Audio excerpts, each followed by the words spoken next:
Hi everybody, in period 3, I'm making this video just so that you don't fall behind any of the other Regents classes. So I'm sorry that I couldn't be with you today, but as I mentioned yesterday, I am in the building. I'm actually just right down the hall. So if I need to come into the classroom, I can, but I think we are so past that.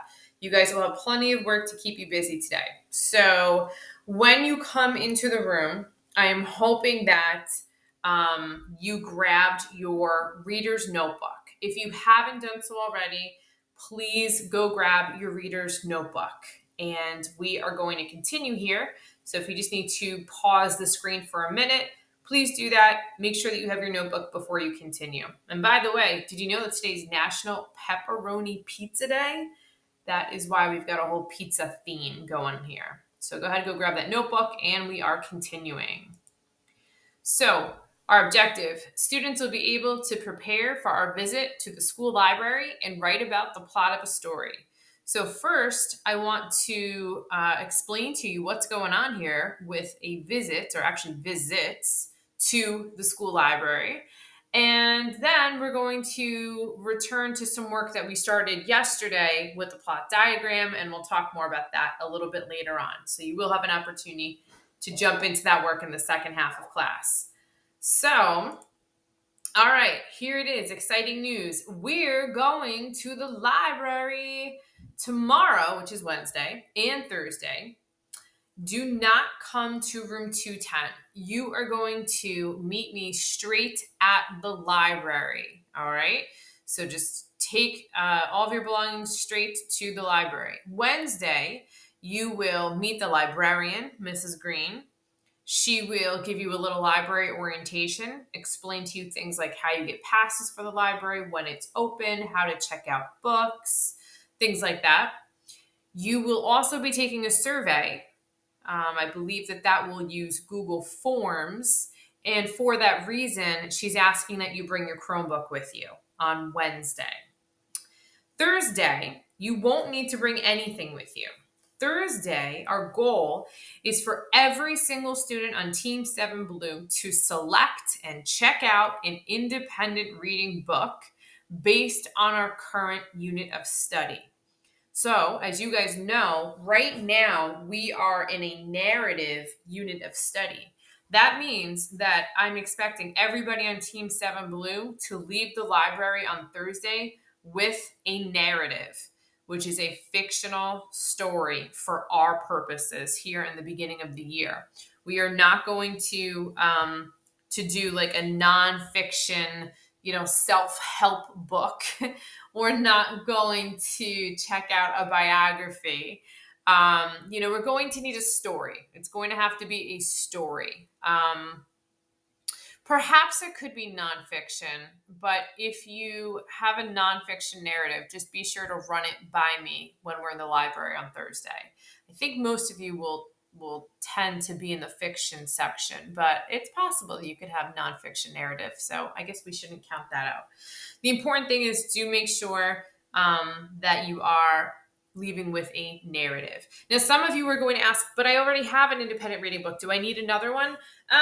Technically, as long as you have one that meets the criteria that I said, you don't have to check one out on Thursday. But boy, oh boy, if you show up to class on Friday without an independent reading book that is a narrative, then you're going to be in some hot water. So, all right. So, here's what we're going to do now. How do we choose books? Well, you guys are going to have free reign of the library on Thursday, and in addition to doing some browsing, you're going to have to try to self-evaluate and see what kind of a book would be the best fit for you. So I want to take you through this little exercise. It is kind of like a matching readers to books 4-quadrant brainstorming activity that we're going to do now. So check this out. When we match readers to books, it's almost like we can consider the following.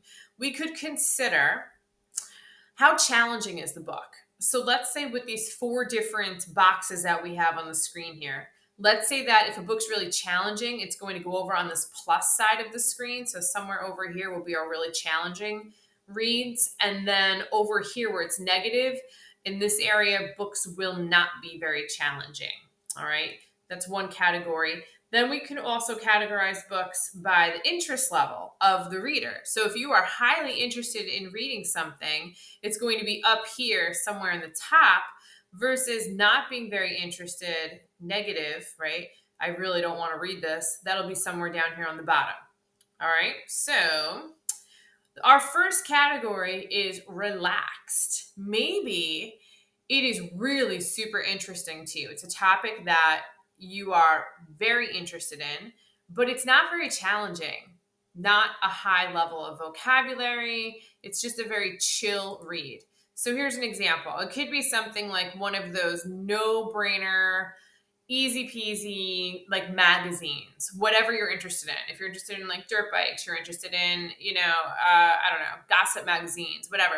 Just something that is like a no brainer, really easy to just flip through the pages and, that type of a relaxed read, we'll call it. Another category is down here where, again, low challenge, so that makes it kind of easy.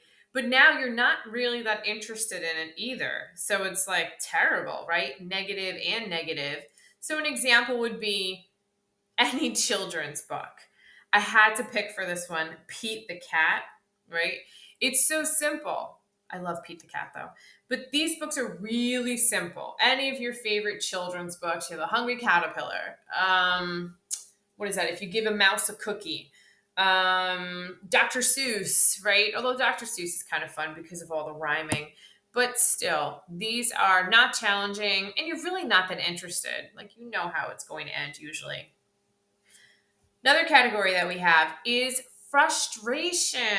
Ooh, I hate to see people in this category. This means that the challenge is high.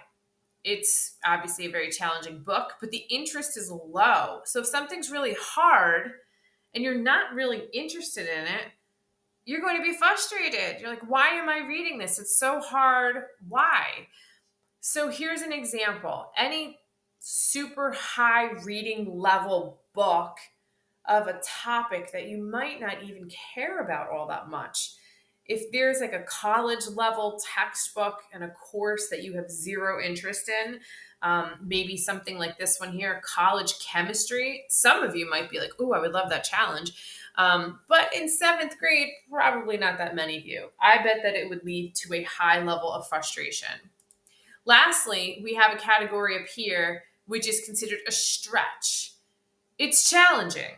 That's why it's in the plus section for challenging, but it's interesting. You're like, I'm motivated to read this because it might be something that I'm interested in learning more about. I think I can do it. It's a challenge, but I'm interested, unlike a college level course that just might be so far over your head. That's frustrating.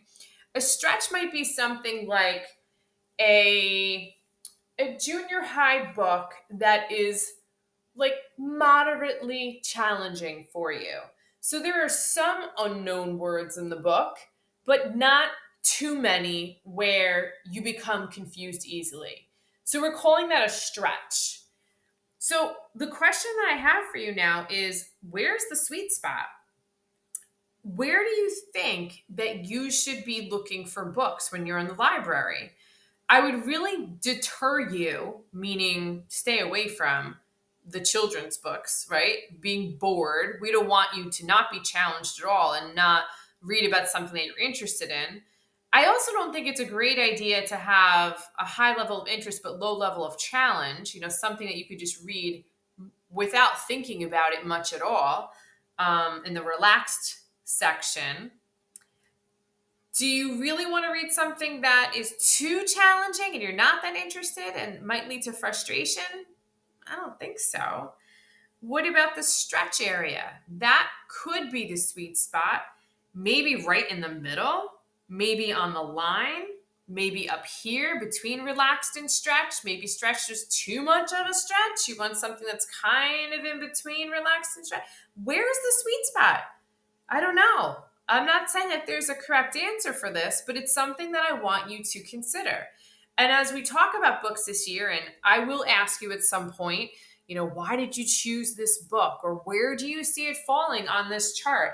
So this is something that we're going to come back to multiple times throughout the year. As you select books, you should have an idea as you are reading it, which one of these 4 quadrants does it fall into. So what you're going to do now is I'm going to encourage you to pause this video, and you are going to draw this quadrant in your reader's notebook. You're going to go to the next available page, date it. Today's date is the 20th. And you are going to draw this quadrant. At the top, right, how do we match readers to our books?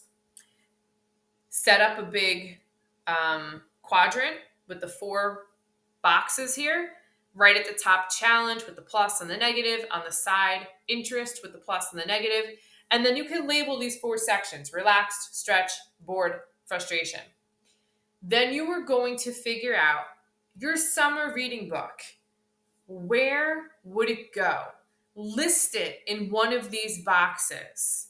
I want to see this entry in your reader's notebook the next time that I'm looking over your shoulder and checking them. So you're going to pause this video and do this now, and then resume the video. So again, just to be clear, you're drawing this whole screen exactly as you see it, except where it says, where would your summer book go? You are going to determine which one of these categories. And again, no wrong answer. It's what you chose to read over the summer. No judgment. You decide which section will that book title go in. I want you to write the title of that book. If you know the author, fantastic. If you don't, you should know the title of your summer book. If not, Google it. You have it at your fingertips. Pause the video, do that now, and then click play again. We'll take it from there. All right, so you're back after you made an entry in your reader's notebook, and here's what you're going to be doing for the remainder of the period. Number 1, I would like for you to complete the plot diagram for the Blue Jackal. That is the work that we started yesterday, and I'm going to encourage you to not only work independently and remember all of the reminders that we discussed in class yesterday, but you could also use your notes. You should have a completed plot diagram for Presto. Remember that video with the bunny and the magician? So you could use that in case you forget how to fill in one of the sections. Please submit that when you are done. Now, if you're finished before the end of the period, even if you only have 2 or 3 minutes left, your reader's notebook should be at your desk. And I would like you to either complete a page that you already started in your reader's notebook. Maybe that is reading goals. We started jotting down reading goals on like the 2nd week of school. We also wrote about the setting in 7th grade. Remember that short story with Victor? He liked the girl Teresa in French class. Some of you finished that page and you have a full page of writing, and some of you do not. So in order to have a complete page in your notebook, I really would like it to be full. So you have a couple different ways you can do that. It could be, all text. It could incorporate some text, some drawings, could include a chart, and could include, color. It doesn't have to include color. If you have things like colored pencils or colored pens, and you want to emphasize certain words, you can underline them. Or if you have a highlighter, you want to highlight. I just don't want you to get too crazy with the highlighters because they do bleed through onto the back of the page. So I don't know if I really want you doing that very much, but that's one option there. The second option here, begin a new page in your notebook. Use one of the prompts from the chart paper in the front of the room. So you'll see that on the large dry erase board near the door, that there are 3 different writing prompts. Choose one of those and begin to fill up a page in your reader's notebook based on that prompt. Again, you could be drawing a timeline. You could be drawing some other type of a chart, a table, a picture, an illustration. Include text details from the story, and you could write about the short story, The Blue Jackal. That's the story that we're using this week. So you could write about the Blue Jackal using one of the prompts on the board. So those are a lot of directions. This is going to keep you busy this period. If you have a question, see if there's somebody near you who could answer it. Ask the sub or ask your elbow partner, and then get right back to work. So that way the sub doesn't think that you're chatting it up with your partner, because that will not make me happy. If it's something that you are truly stuck on, email me and I will try to get back to you as soon as I can. And to wrap it up for today, nope, we're not doing our pizza timer. Let's see. Please make sure that all readers' notebooks are put away neatly. So please note that the clock in the room is about 2 minutes slow. I would suggest going by the time on your Chromebook. Allow yourself a minute or two for cleanup, please. And if somebody could also put the bin away on the shelf, I would appreciate that. If you did not complete the plot diagram, you will have to do so for homework. So that's a wrap on today, guys. Get to work, and I'll see you tomorrow in the library. Bye.